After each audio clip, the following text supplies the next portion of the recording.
Hey everybody, welcome to Disc Golf Fantasy Man. My name is Danny, and I am here with Anthony Vandenheuvel. Yes. Did I say that right? You actually nailed it. Awesome. Perfect. We are here because Bobby, Robert, and Eric are out of town. They're in Europe. So I didn't forget his name. No, I thought you were laughing at the Sorry, I pause. was laughing at the chat. Oh, okay. Sorry. All right. So Sorry. we are here because they're out of town, and we are covering for Disc Golf Fantasy Man. So let's get started. We just finished up with the USAMPC this last weekend. It was awesome. We have round coverage coming for the last round. It was exciting. It looked like it was going to go one way, and then it started to come back the other way. No spoilers. Not going to spoil but how it finished. Somebody did win, and somebody lost too. But the person who lost still won 9 veteran baskets. He didn't really lose. He didn't really lose. Really, everyone who came got $500 just for showing up. Not a bad deal. So yeah, I'm really excited for doubles. I wish I could play. I'm like 2 or 3 rating points too high. We could talk about ratings updates. They updated today. They did update today. Let's do that like halfway through. Okay. Let's conveniently forget about my rating halfway through, though. Sounds good. Just to me. talk about yours. I have no idea if you even play disc golf at this point. No, it sure doesn't seem like it. All right. So USAMPC came through. It was awesome. Everybody got $500 just for walking in the door, which is kind of, I say that a lot. It's just mind blowing. That was what Doug was saying. Maybe somebody told Doug, but they're talking about how it's the best player pack they've ever got, and all it was a T-shirt and an envelope. Yeah. It was the best player pack you've ever had. But doubles match play is coming up. So if you got knocked out of your bracket and you're upset about it, or if you just didn't get a chance to play in one, look into playing in your local bracket, or if there's not a local bracket, head to discgolfmatchplay.com to learn how to run one. I think AK Austin upstairs is taking care of all that, so he will get you sorted and get you on the way. But let's jump into the questions. First one up. First one up here. This is weird. I plugged this random mouse into the MacBook here, and the scroll is backwards. I don't know if that's a Mac thing, but that's what it is right now. So we're just rolling with it. All right. The first question comes from Ross. It's a form question. We're going way back in the day. This is from April 15th. But he this says, is like back when Ross and Rachel. Yeah. Got him. All right. Friends, my mom watched that show. Same. Didn't clap for the intro. How do you not do the little... Did she actually watch the show? I don't think so at that point. It doesn't even count. Anyway, Ross's question says, in one of the courses I play has a hole which is about 350 feet downhill. It has a tight gap 50 feet in front of the tee and then opens up to a field with the basket at the end. I would like to know if there are any drills related to hitting small gaps with a backhand. I know about mindset, i.e. thinking about hitting the gap and not the trees. However, I don't know if there are any efficient ways to practice besides throwing every disc in my bag at/through the gap. So, Ross, for form on hitting gaps, it's all about reaching back straight and not trying to smash the disc. So the reach back, you want to make sure, I like to say, the whole disc can see the target from the peak of your reach back. At that point, the disc is going to be able to go straight forward without having to curve at all, like around your torso or around anything, and it's going to be a lot more consistent and a lot more accurate. It's also important not to try and throw it as hard as you can. I like to disc up when I'm hitting a gap. Like if it's normally something I would throw an EMAC Truth at, I might grab a getaway just because I'm not going to have to smash it. Do you have any advice for hitting gaps? I mean, it's not really like he was asking for drills. For me, I would just like practice hitting gaps. But what I like to do when I have that is, like he said, don't think about the trees. I like to pick something. And I was talking with Kyle Webster when he was here last week. We did a bunch of filming, and he does the same thing where you have those trees and you have the gap. You look at the gap and pick something that's just so far in the distance. Your best shot ever is still not going to get you there. But pick something that's way off in the distance that is on the line you want to hit and aim for that. Don't think about the trees. Don't think about hitting the gap. Think about whatever it is way down there and throw your disc at that. And that kind of, for me, it almost takes me out of the gap. Because all I have to think about is just, okay, we'll just throw it to that tree. Yeah, it's thinking positively versus thinking negatively. Yeah. For sure. Yeah. And one thing, I know it wasn't directly his question, but like if there's 2 gaps, I only focus on the first one. Because if you focus on the first one and the second one and then the third, and then you need your disc to flip and all this kind of stuff, I don't worry about that. I worry about what disc is going to get me the flight path I want through the first gap. And just do that. Put the disc where you need it to be, 50 feet off the tee, and the rest, you should know the flight of your disc. Exactly. To take care of it. So, yeah, I say pick something off in the distance, aim for that. Don't even worry about the trees. Don't worry about the gap. Just be smooth, hit your line. For sure. All right. Thank you, Ross. Let's see. What is the next one? Your mom just said, "I heard that," and then put a whole bunch of clapping emojis.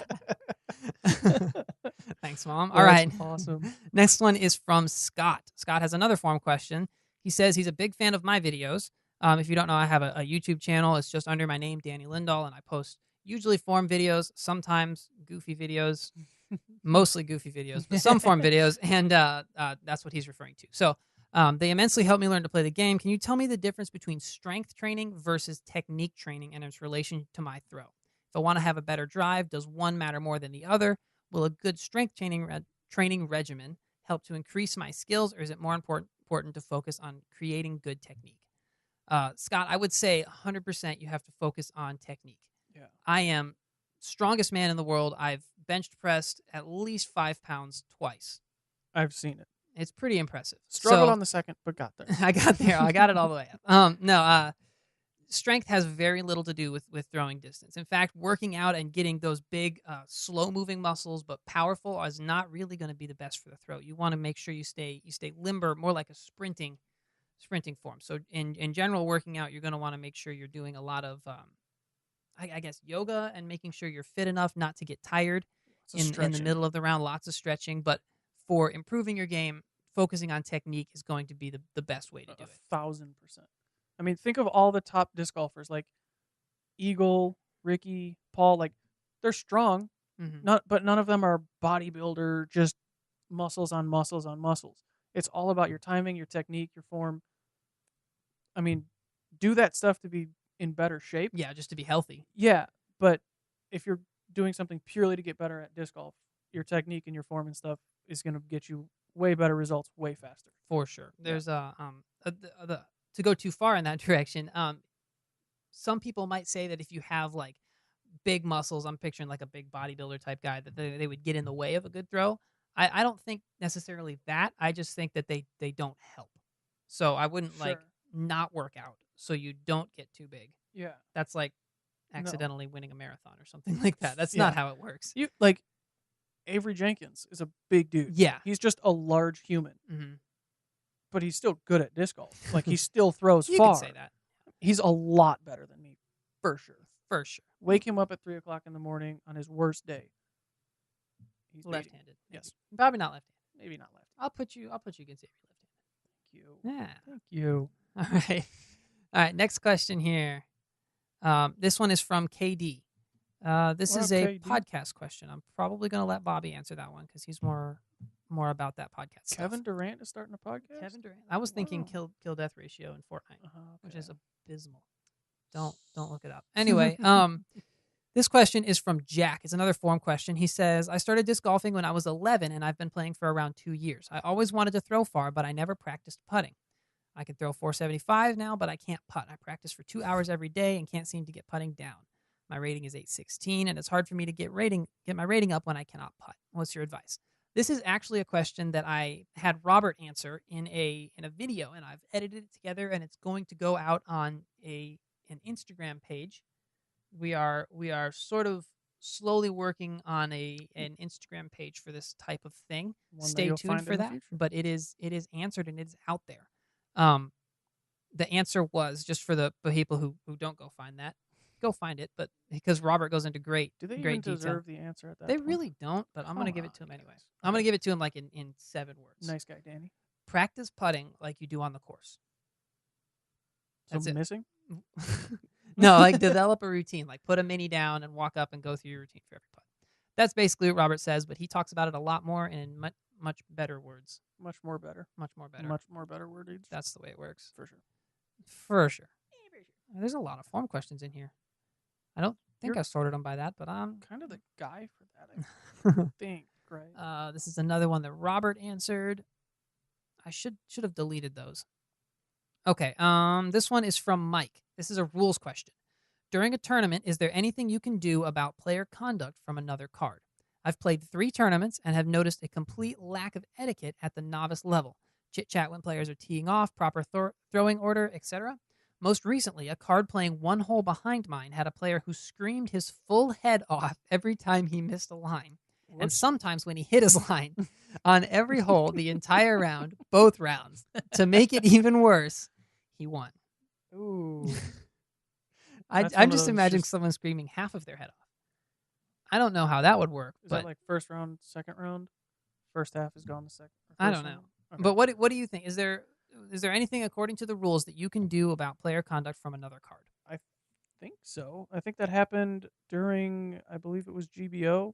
There was a card with like Philo, Nico, I don't remember, a few other people, and they were playing like really, really slow. And somebody on the card behind them had to go up to him and be like, "Look, guys, you guys are taking more than 30 seconds on every single throw. We have backups on every single throw. Either speed up your play or we're going to have to start stroking you guys." And they sped up, I think.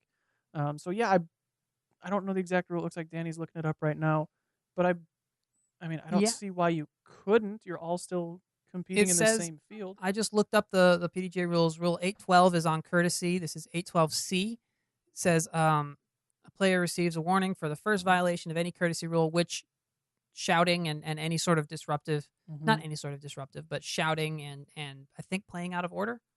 Okay. I don't believe so. But anyway, it says Ryan Nick just chimed in the chat, and he was one of the people on that card. He said, "Your card can call it, but someone on their card has to second it." it says may be called or confirmed by any affected player or by an official. Repeated courtesy violations may result in disqualification by the director. So Ryan's right, but also other people. So if someone is competing in and you are also competing, you can call a courtesy violation. I think if I was playing and this was happening in the novice division, I would probably just be like, "Hey man, like Yeah. You don't want to be like just don't." calling rules. Generally, you give people the benefit of the doubt first. That's what I would do, especially if like I'm assuming the person's probably newer or younger or something like that. I would just kind of, hey, pretend you're not at a rock concert. Pretend you're at a library or something. Don't yell all of the time. Maybe just like. I mean, it is frustrating playing, but the whole catharsis theory where yelling or screaming or punching things will get it out actually doesn't work. I watched a really boring YouTube video on this, but it like makes you angrier. Anyway, this next question is from Off Axis Torque. The category was GBO. Someone said on Reddit that the GBO weekend overall is ran at a loss. Do you see a significant amount more traffic on your online store after GBO, or see significantly more purchases from your retailers online and brick and mortar? That was a question. I phrased that wrong. Do you see significantly more purchases from your retailers online or brick and mortar? Is this a grow the sport and brand event, or in the next few months does it pay off? Loving your discs that I've tried. I'm slowly making my way through them all, and just watched Eric play round 1 on Central Coast Disc Golf. Loved seeing him play Killed well. it round or 1. No, that was Eric McCabe. Yeah, he awesome. Killed it round 1. So the GBO is ran at a loss. What do you think? He asked if we saw more. He was kind of asking about like sales and stuff. Yeah, we don't really have those figures, but I would assume so. I know GBO week, a lot of retailers, because they can come to the warehouse and hand pull their own orders. I know a lot of retailers will come and do that. So I would assume that during GBO week and like a couple days after, a couple days before, the wholesale orders skyrocket for sure. I would bet the online orders drop because a lot of the people that would be placing the online orders are here and they're going to the store themselves. But even with all that, GBO takes a lot of money. Yes. Like GBO takes in a lot of money from the store and from the retailers, but yes, it doesn't match the amount. Like we have to rent out the country club. This might be a better question for Eric because he's ran it for the past. All of the player packs, all of it. The players 1,600 player packs, spectator packs, volunteer stuff. The volunteers get a free players pack, don't they? I don't know if it's a 1-to-1 player pack, but they get a lot of. They get a volunteer pack. Yeah, at least. Yeah, but like it's the GBO. I think do we rent out hotels for players? I don't think so. I don't think so. Anyway, we put a lot of money into the GBO, and it's we have people come out to cover the rounds and stuff. So it takes a lot of work and a lot of money, and it doesn't really it pays off in the long run in getting our name out there and getting eyeballs on the brand and stuff. But in the immediate, it's not a profitable. It's a net endeavor. loss as a whole. GBO. Yes. But yeah, it's not cheap to run large disc golf events. I don't know if people knew that, but when you run, you give a bunch of stuff away. Literally the biggest disc golf event ever, and then you make it 30% bigger. Costs a lot of money. Costs a lot of money. Costs a lot of money to do that. All right, this next one's from Tom. It's about beat-in discs. He says, I keep hearing about beat-in discs and how they perform different from their new variants. At what point is a disc considered to be beat-in? Thanks. Whenever you notice a difference in the flight. Yeah, when a disc hits a tree, what it does is it creates turbulence around the outside, which destabilizes it because of the scratches and the nicks and stuff. I used to think because it bent the rim down, but it actually doesn't. Again, I read another really boring article on that, but it creates turbulence around the outside, and that causes it to fly less stable.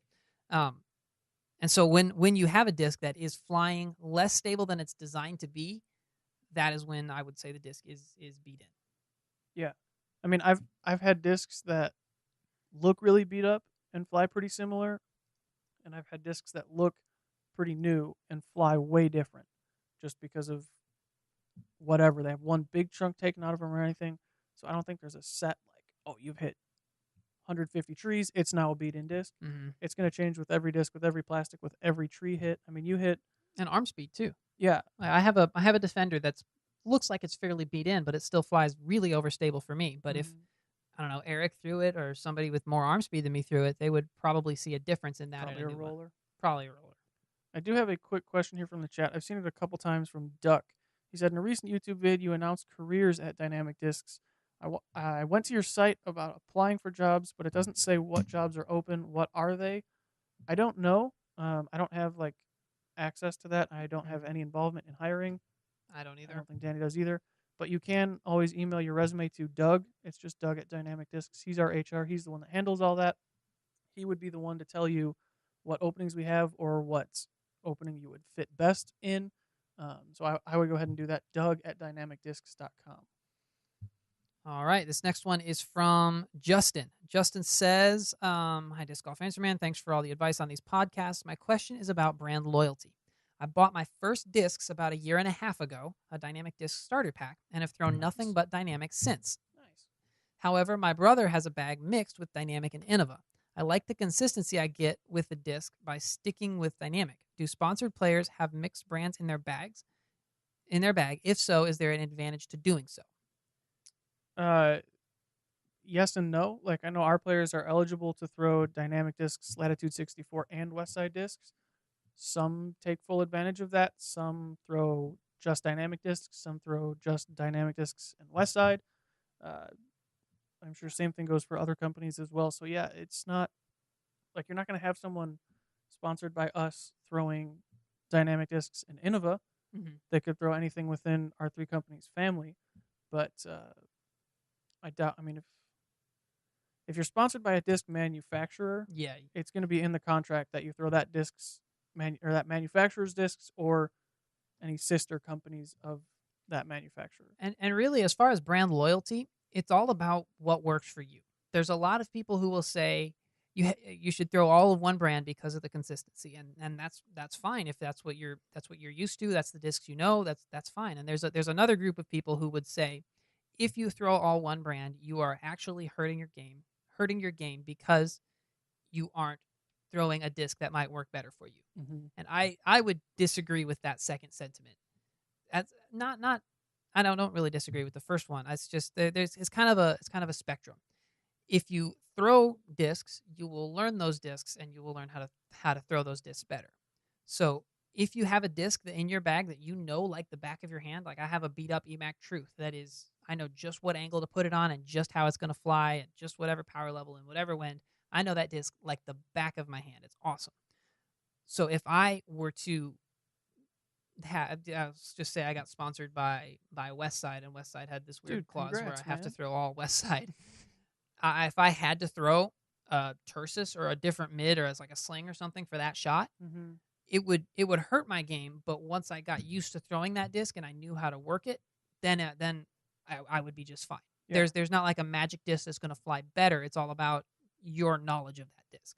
I always say you make the shot, not the disc. Yep. Yeah. Anything to add? I mean, throw what works. Yeah. If you like having everything be the same plastic, do it. If you just are absolutely in love with your rock and you just can't not throw the rock, you tried the EMAC Truth and the bead wasn't big enough, but you love the Defender, cool, man. Like Mhm. whatever works. Yeah, if you're not like sponsored or looking for sponsorship or something like that, there's no reason to hurt your game. No. But also, if you try something new and you spend enough time with it, you'll be able to learn how to adapt that disc to your game. Yeah. There. I mean, don't don't throw one brand because your friend does it, I'm throwing all whammo. and then okay. Sorry, it's the only way to go. Okay, never mind. I take it back. Danny's right. All right, this next one is from Alec. He's got a question about shot selection. He says, "Hi guys, I watched GBO and I gotta say I love the event and the way it brings the sport together. Attending GBO in the near future is definitely on my bucket list. We'll be watching for you." Yeah. Anyway, I was wondering what the tournament would look like for a player entered either in the rec or the intermediate division. I got to see the pros play, but you guys said there were 1,600 plus players, so I was wondering what everyone else was and how their tournament looked compared to the pros. Yeah, there was. I think it was like 1,300 AMs. Was it? I think so. About that, it was over 1,000. I would guess. The vast majority of players were AMs for sure. Mm-hmm. But so step 1 for the AM experience, get an awesome players pack. Yes. Step 2, get to play with tee times, which isn't usually a thing for amateurs. I remember being really excited about that when I first came to GBO. And then step 3 is you get to play a bunch of different courses. The MPO, the men played the same course all 3 rounds, which the touring players like, and it's easier for the event because it's more spectator friendly. It's whatever your opinion is on that, that's fine. But the amateurs got to play 3 different courses. I think like kind of similar to what the women did, the FPO field. Yep. But you get to play. We have Jones East, Jones West, Peter Pan, Cottonwood Falls, Clovercliff was a good Clovercliff, one. Opie's down there too. We have lots of great courses in town, and you get to play a lot of different courses if you come to town as an amateur. There's also the block party. There's the beer fest. There's all kinds of stuff here, and the pros are just walking around. Yeah. Like, there's not like a meet and greet. There is a meet and greet at the players' party, but also the whole week is a meet and greet. Like much. First time I met Ricky was at the bonfire. He was just standing there, and I was like, "Hey, will you sign my disc?" He's like, "Sure, whatever." Yeah. Like they're just hanging out. It's super cool. Yeah, it's just it's a week-long disc golf party. That's pretty much what it is. Exactly. It's a disc golf party where you play a tournament too. Pretty much. That's that. It's more like an event. That's most tournaments are more like an event and less about competitive golf. Yes. So, what were we going to talk about at the middle part? There was Junior Worlds. There was Junior Worlds coming up, and there's something else. I don't remember. Junior Worlds. Junior Worlds. Junior Worlds is coming up in 2 weekends. 2 weeks. Yep. 2 weeks. Yes. Yep. And you better watch out for Isaiah Escobar. He is he's a 13-year-old team member, and he throws far. Like, I would see videos that underselling it. He throws like really far. He throws far squared. Yes. Accurate. EMAC would post videos on Facebook and YouTube, and they're like, it's not even that far. It's probably downhill or something. Like, it's actually far. Yes. Like I play an MPO, and I have enough distance to compete in MPO, not like big distance, but he throws farther than I do. Yes. He smashes. So Isaiah is going to be the person to watch out for at Junior Worlds. I think he's playing in 15 and under. 15 and under. I bet you won't have to scroll very far down that list to find his name. Yeah. What day are people going to be getting into town, do you think? Because the event starts on, if they're smart, probably tomorrow. Probably tomorrow? That soon, really? I mean, I guess, yeah. They should have been here. You're not going to be in school. Just move here. It's a world championship right now. Like, this isn't no game, kids. Come on. Good point. What day does competition start, do you know? Is it the 10th? The 10th? The 14th? That sounds about right. Something like that. So it's 4 days of competition. People will probably start getting here the weekend before, so they can practice the courses and get to know the area. But it's gonna be awesome. We've seen some of the players pack items. I think Rusko and Bobby broke the news of the junior cart. Yes, that looks pretty sick. Yes, it's like a smaller cart. It's junior size. It's a Zuka cart, but doesn't have the 2 layers. It just has the 1 layer at the bottom. And we should say it's junior size, like junior players, like smaller. It's not like a junior disc cart. Yeah, You're not going to be using junior EMAC Truths. Put full size discs. Yes, it fits full size discs. It also fits junior size discs. It fits a lot more junior size discs than full size discs. Yes, that's true. It should. That's true. All right, so Junior Worlds is coming up. That's going to be exciting. Be sure to keep an eye on the news and stuff. Yes, I guess news and stuff is a thing now. Do we know how many players are signed up for that? It's probably a lot. I should look it up. I have the PDJ website right here. But yeah, they There's some good kids. Yeah, there's lots of local players I know are getting excited for it. They're getting geared up. And then, do you think, since I can't, I mean, this is kind of good for you too, because we both struggle with this. Between the two of us, we couldn't grow a full beard. yeah, Do you think if we have the facial hair of a junior, we'd still be allowed to play? that's the way they should judge it. Just by the facial hair. Come on, PDGA. This is my chance. If you can get me into that like 8 and under field, I can finish on the like podium. Top 10? Maybe. We'll see. Maybe. We have 108 competitors in the 18 and under and 15 and 15 and under divisions. And then there's the junior girls. There's 8 and 7. There's a lot of people. Holy cow. Yeah. There's a lot of people coming to town. This junior world is going to be awesome. Yes. First of 3 years. Yeah, this we year, have it. Next year and the year after that. So if you're not here this year, first of all, mistake. Mistake, yes. Second of all, you now have more than a year of warning, of heads up to get here next year. And you have over 2 years to get here for 2020. And everybody who's here at 2020 has already practiced the courses. And they know them. So, sorry about you. You know what's crazy? Yep. Isaiah could be competing. No, I guess he couldn't. I was just going to say he could win 15 and under this year, next year. I mean, he could. He could win 15 and under the next 3 years. He could. And then win 18 and under the next 3 years. He could be a six-time world champion before he's 20 years old. Let's focus on one at a time. I'm just saying. It's possible. I wasn't a champion of anything at 13. So I didn't play disc golf then. I wasn't half as good at anything as he is at disc golf at 13. All right, let's jump back into the questions. We're here with Alec. Has a question on discs. He says, what is the closest disc in the dynamic disc lineup to an Innova Champion Leopard? I love the lines I get out of it for nice short drives, but it's getting old and beat up. I'm looking for a replacement. Boy, do we have that. Anthony, you take it away. You ever see Top Gun? Old Tom Cruise. It's called the Maverick. Probably our best disc, in my opinion. Fight me, EMAC. Don't. Don't actually. No, it's EMAC is spry. I would hate to see him. Yeah, fight. No, I don't want that. I don't want to fight anyone. I don't want anyway, that sorry, at all. Maverick. Yes, it's a straight to slightly understable fairway driver, very similar to the Leopard. I would say it's maybe a touch more understable. Maybe. I haven't Maybe done a Leopard in 4 years. it's I haven't either, and my arm speed's way different now, so it's hard to judge. But they're very, very similar. Straight to understable, glidey fairway driver. I think the Maverick is for sure the way to go. If you wanted to step up, the Escape is going to be a similar flight, but it's a lot faster. It's going to fade out a little bit more too. Yeah. The thing about the Maverick is it has a smooth turn too. A lot of understable discs you'll throw and they'll flip really quick, and then they'll hold that angle and come out or whatever. But the Maverick, when I threw it, it would turn almost the whole flight, and then just at the very end it would hold. So it's a really unique disc. It doesn't, like the Thief flips really quick. Like you throw it and it just wants to get over. But the Maverick is just cool to. It's chill. Take its time, little Sunday afternoon drive, just kind of flipping over. Yeah, it's awesome. That's definitely the way to go, Maverick for sure. All right. This next one is from Kyle. It says, I've been trying to develop my forehand. When it comes to my forehand, I feel like I have a decent technique with my distance drivers and fairway drivers, but when it comes to forehanding putters and mid-ranges, they always turn over on me, even my most stable disc. I'm not sure if this is a grip issue since mid-ranges and putters feel different to me, or is it a technique issue? I use a 2-finger pistol grip if that helps at all. Let me know of any advice you guys have and keep it real. So for flipping over mid-ranges and putters but not distance drivers, you're probably producing some off-axis torque, which is where the disc wobbles out of your hand. And drivers have a wider rim, and that counteracts it somehow. I guess physics and stuff. Physics, gyroscope thing. Anyway, that wobble a driver will fight out of it. A fairway driver will fight out of it, but a mid-range is going to be more likely to just flip over and hold it. So you want to remove that wobble. Usually what that wobble comes from is a follow-through that's not on plane with the shot. So if you're throwing a hyzer, you want to follow through up along that plane. If you're throwing a flat shot, you want to follow through across, and an anhyzer, you'll follow through down.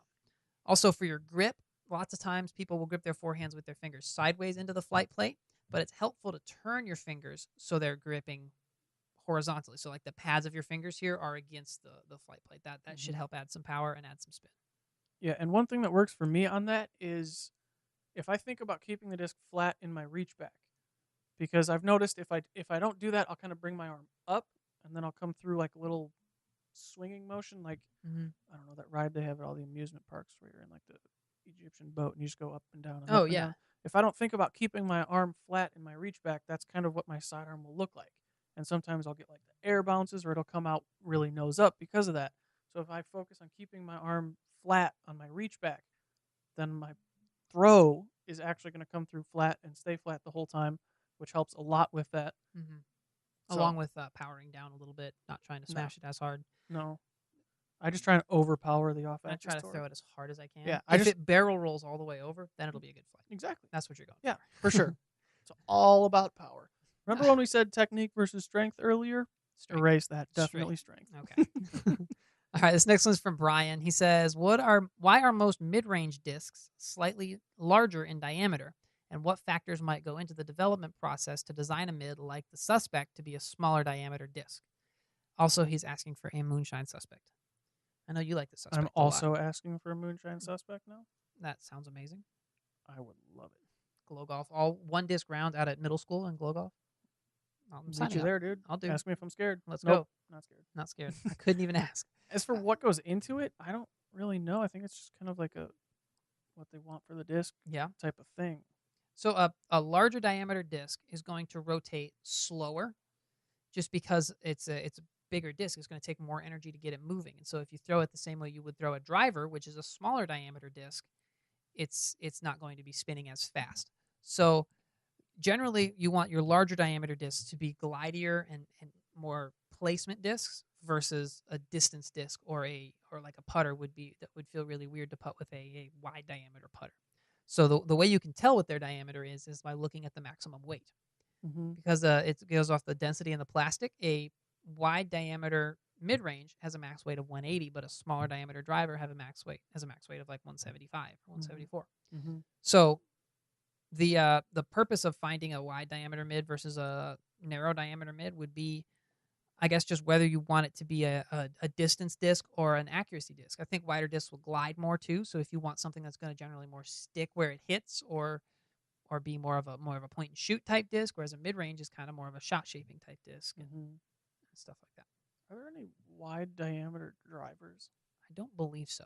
I think they're too hard to get the rotation on to get them up to speed. Not for me. That's what pretty far. You do throw pretty far.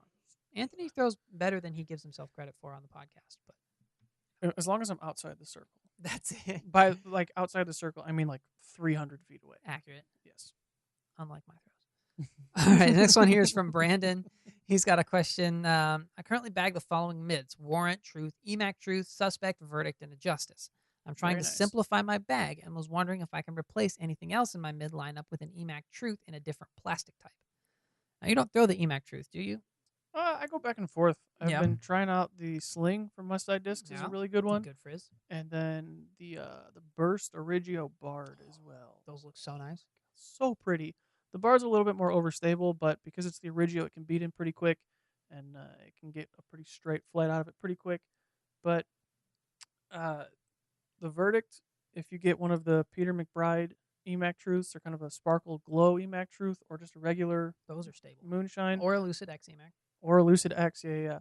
Those will work to replace the Verdict. The Warrant, he said? Yep, he said Warrant, Truth, EMAC Truth, Suspect, Verdict, and a Justice. You're not going to replace the Justice. No. Just telling you.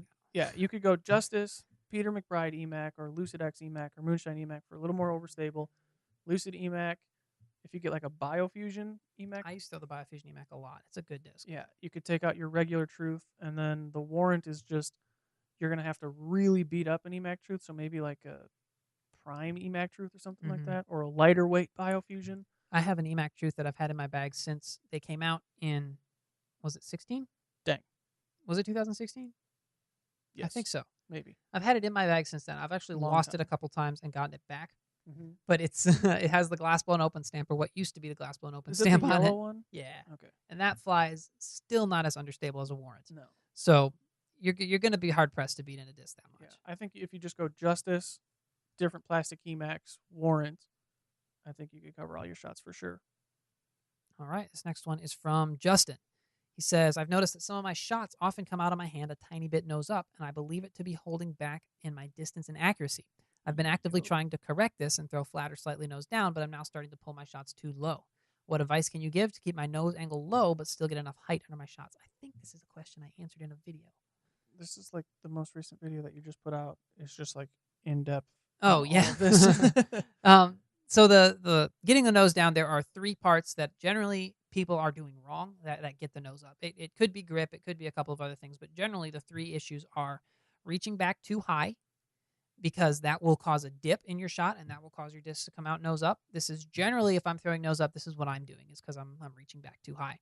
And then the pull, you might have your hand on the front of the disc rather than the outside. So here, if this hat was the disc, you want your hand to be out here rather than up here, because if your hand's on here, the disc can pivot and it's going to come out like that. But if your hand's on the front, the disc is going to come out nice and brim down. And then follow through up. And this is the one that's kind of counterintuitive. You want your follow through to match the plane of your shot, but most people make the mistake of following through too low. Like they'll throw their shot and then follow through, sort of cut it short and tilt it down. Mm-hmm. And that actually tilts the disc up right as you're releasing. So my general correction is to follow through up. But for a hyzer, you want to follow through even more up. And then for a flat shot, just kind of over your right shoulder. Okay. You have any tips for nose down? Yeah, my tips are go to YouTube, type in Danny Lindahl, go to the videos tab, and then click the play all button. And then go and then and then just walk away from your computer. Just don't pay attention to what he says. Just give him the views. No, Danny, whatever Danny says is literally far more accurate and more knowledgeable than any sort of form advice or tips. I cannot get anything wrong. No. I've been correct every time. This is true. That's not true. Oh. I've been wrong a couple times. I'm thinking about making a compilation video of it. All the things I've been wrong. Just a black screen for 10 minutes. No, like I'll play the video and then talk about it. I don't know. It'd be fun. All right, next one is from C-Dub. He says, I was talking with some fellow cardmates about a guy that always listened to heavy rock during the round. Coincidentally, he seemed to have anger issues after errant shots. When people ask me if they mind with... I'm sorry? Is this the kid from that novice division that kept yelling earlier? Is that... I lost my spot now. My bad.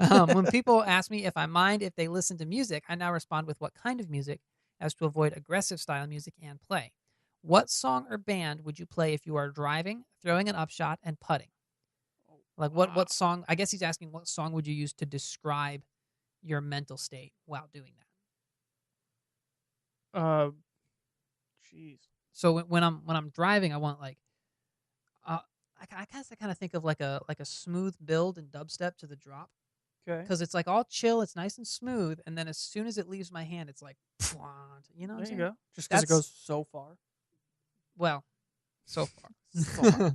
I think that'd probably be my drive. Mm-hmm. Do you have a drive song? I mean, doesn't Incubus have a song called Drive? Probably. I mean, smooth jazz. I feel like I'd probably just look for something really corny. That'd be a good plan. Like your tee off. What's your tee off song for GBO? Oh boy. Oh, you haven't played GBO in a minute, have you? No. All right, I'll go on to my upshot song. I don't remember. And we'll get back. I remember they asked that when we filled out the staff page on the website, and I said, "Hey, yeah," by Outkast. That works. So I'll do That's that. good and happy and chill. Yeah, you know, kind of a James Conrad upbeat. Yeah, just get you in a good mood. You got a little hop while you run up for your drive. You know me, man. Your all hair. About hops and skips. All right, so for upshots, I'm thinking like Under Pressure, because upshots are probably the worst part of my game, and you always want to put it close so you don't have to putt. Because I am not great at putting, so I always put a lot of pressure on my upshots, which is fine because usually my upshots are good. Mm-hmm. But I would say Under Pressure with David Bowie and Freddie Mercury. I almost said Freddie Krueger. That's not Freddie. He's Definitely not Freddie He's Krueger. not quite as much of a singer as Freddie Mercury. He's a face. Slicer. Anyway, all right. I don't even know. Upshot song? Upshot song. What is it? I don't know. That's slide start part 2. So you're sliding up to the basket. I don't know. This is really cheesy now. This is tough. I mean, I like it though. I like the question. Like, I don't know. Okay. So putting song. Just something really long. Because I spend a lot of time on the putting green. That's fine. Some like putting multiple times or Oh, yes. Oh, okay. Definitely I thought you meant like per putt. multiple. You take your time No. and really dial it in. Maybe I should. Maybe I should. I'm thinking Probably another one bites the push dust. it. I think that Push it like a push putt or whatever. There you go. I don't know. Is there a song about birdogies? Birdogies. If not, I'll make one, and that'll be my putting song. All right, I'm trying to find That's a the tough. next question here.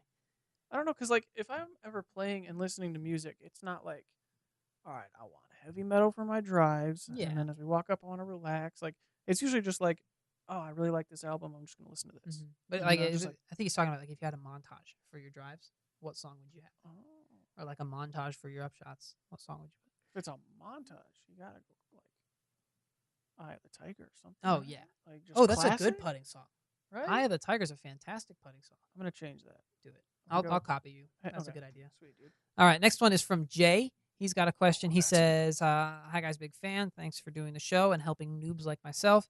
Since starting the never-ending quest for perfect driving form, I've started to have success with timing and release, but recently I've had some decent pain on the outside of my knee.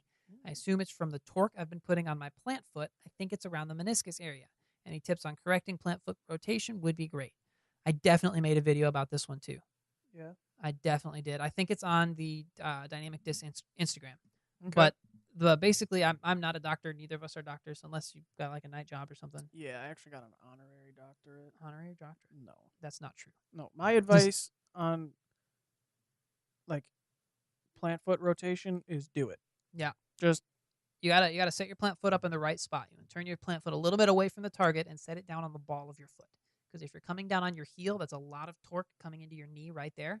And I remember Googling meniscus is why I remember this video is because I had to look up what a meniscus was. But at least you're honest. you want to if you have it on your toe first and then rotate your weight onto your heel, it's going to cushion the blow a little bit. It's not going to be as hard. Okay. Let me look here. Okay, this question is from Carlton, dude from Fresh Pins doing the dance.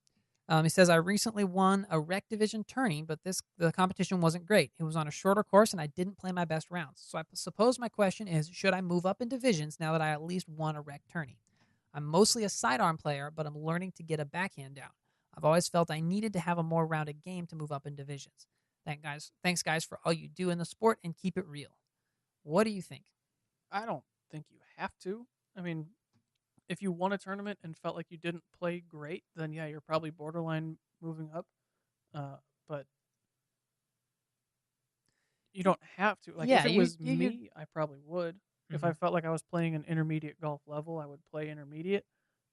But I don't think you have to. Yeah, obviously you can play wherever you want to. But the thing that I think that's important that you said is you didn't play your greatest rounds and you still won. Yeah. That's always my note that I look for. Mm-hmm. If I play poorly and I still cashed or I still place top 5, even if I didn't win, if I did well with playing poorly, it's probably time for me to move up, which has got me to where I am now, and it's a problem. I can't move back down. But, so what do you think if it's the opposite though? If you play well and you're like 10th, or what if like you just play mediocre and you finish bad? Yeah. I would say you can move down. Move down? Yeah. I mean, you wanna be in a place that that pushes you, right? So if you're, it's more about how seriously you take the game versus skill level. I mean, it's a little bit about skill level, but it's also about how seriously you take the game.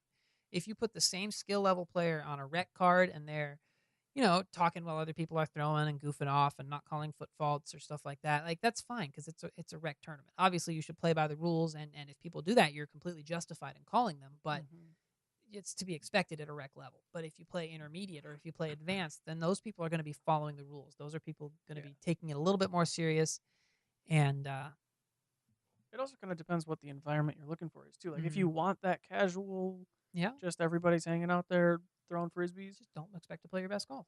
Yeah, that's completely fine. Just not for me, I guess. I do have one here from Joe from the chat. He's talking about the trilogy challenges, which are still going on. Yes. If you haven't, hit up trilogychallenge.com to see if there's one in your area, or you can still run them.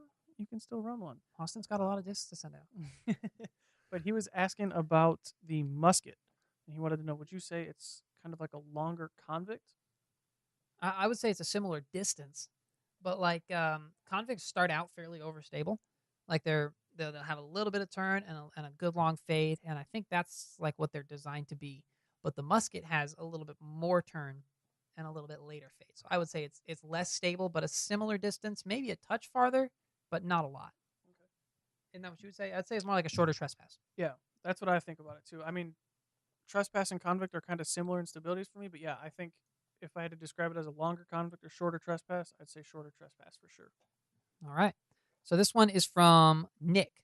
Nick says, "What's up, DGAM crew? I've been discing for about 10 years and have been using a one-finger sidearm since the start. I see a lot of pros use a two-finger, and I'm wondering if there's an advantage to stacking two instead of one.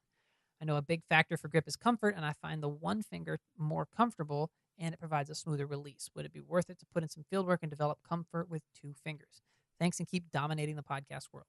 I think Bobby's dominating the podcast world. I'm solidly I mean, we read the question, challenging. so I think we get the credit, right? We are the disc golf answer man this time. That's true. All right. So, what do you think about a one finger versus a two finger forehand grip?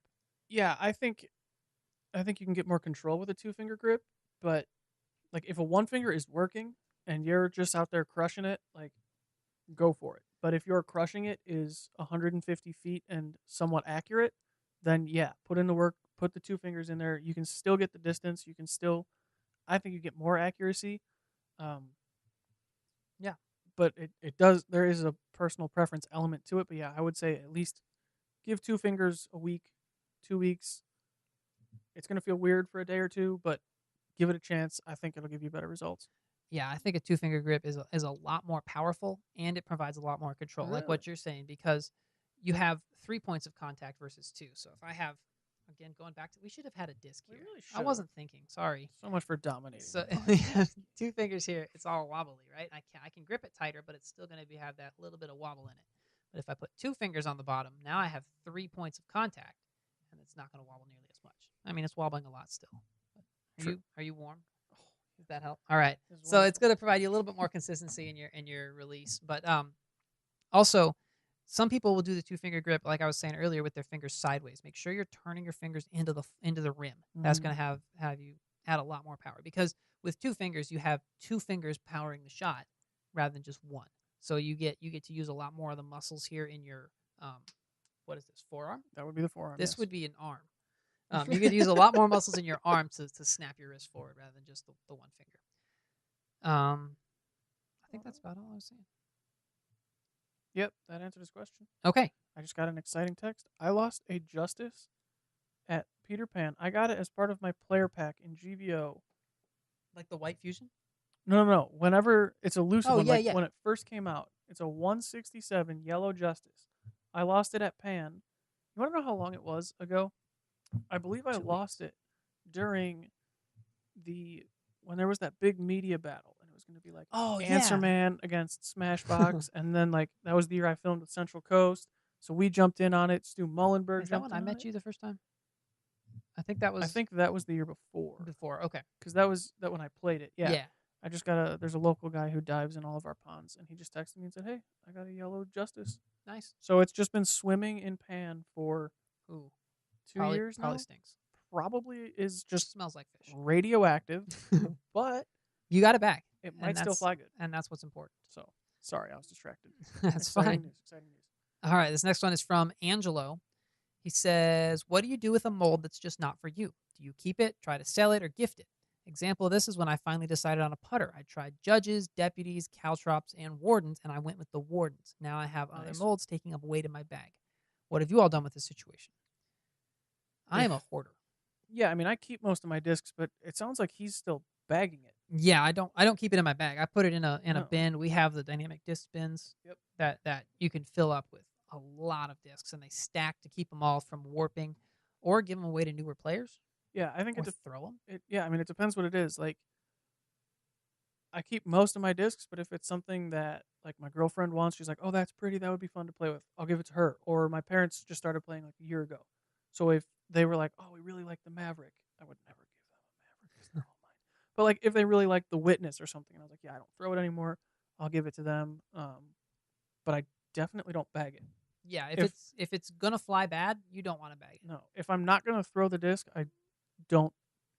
you don't want the weight. I'm not wasting the space in my bag. I'm not wasting the energy to carry it around. No, if I'm not throwing it, it is not going near my bag. Example of this, I was throwing a slammer until recently, and I never threw the slammer good once.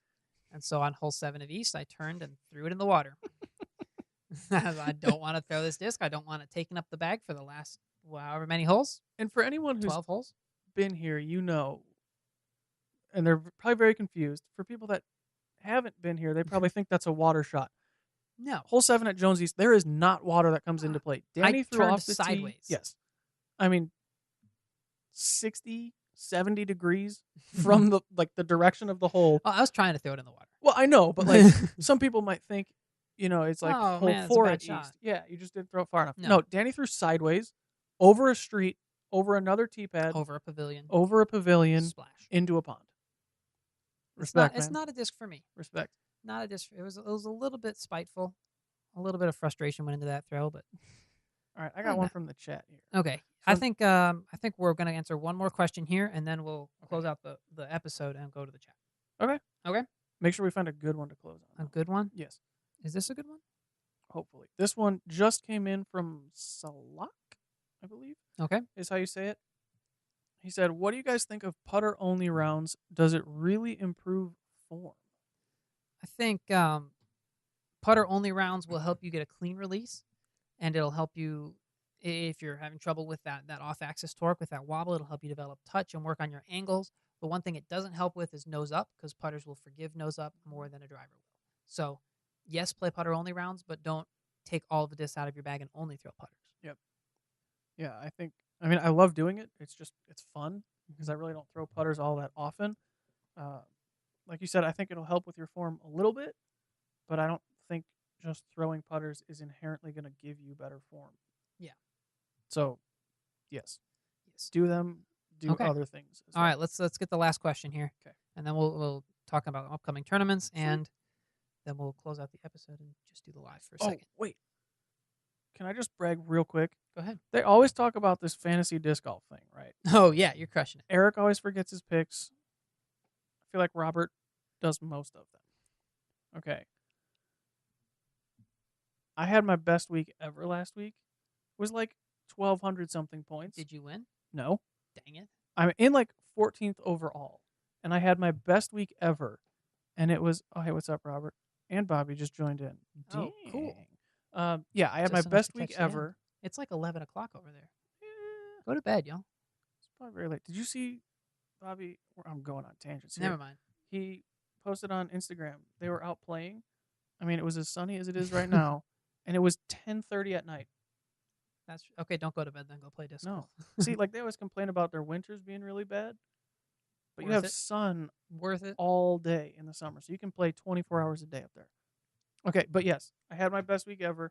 I'm in 14th overall. Nice. I don't care what Bobby says. If I win, I'm getting whatever that prize is. No, I'm not gonna. You're just gonna take it. Yes. Just walk into his office. For sure. I'll be like, yeah, I'll send it out to him and then just address it to myself. That works. But yeah, save on shipping too. See, or you could ship it anyway just to really sell the deal. I'm just trying to save us money here. But yeah, no, I had my best week ever and still placed like 40th for the week. Really? People killed it this week. Way to go. Thanks, though. Because Ricky won.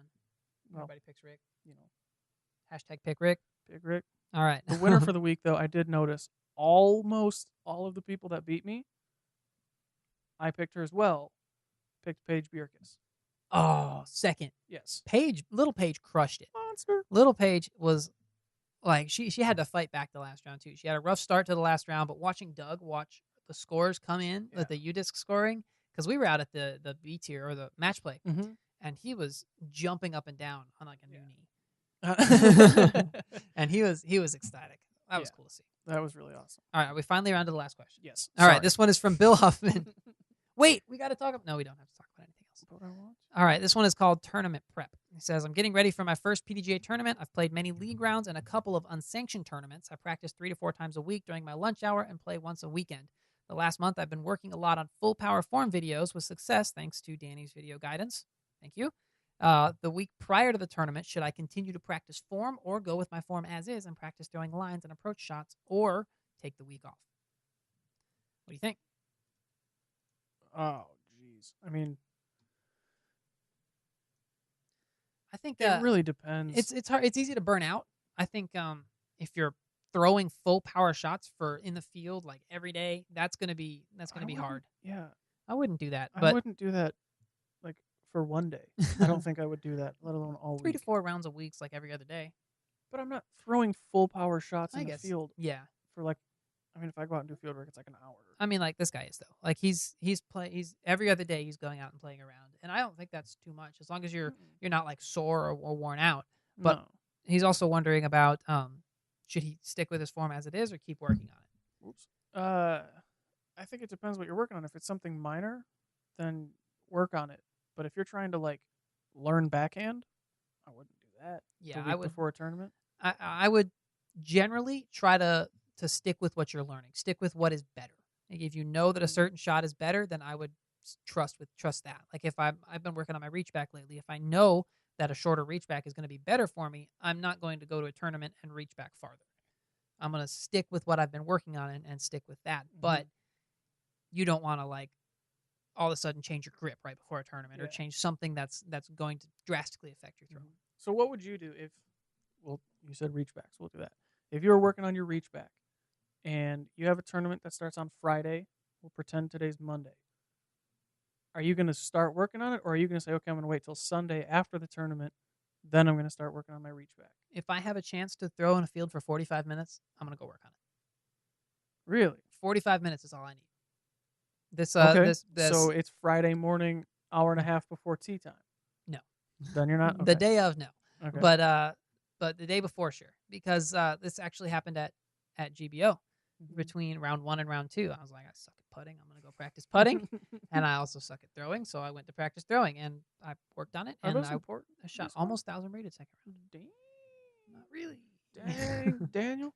It was all right. But I will always change something for the better. But there are people who are very, very set in their ways and very, very consistent players. So I think that's all we have. I think so. All right. So thanks for tuning into this episode of the Disc Golf Answer Man. We will catch you next time.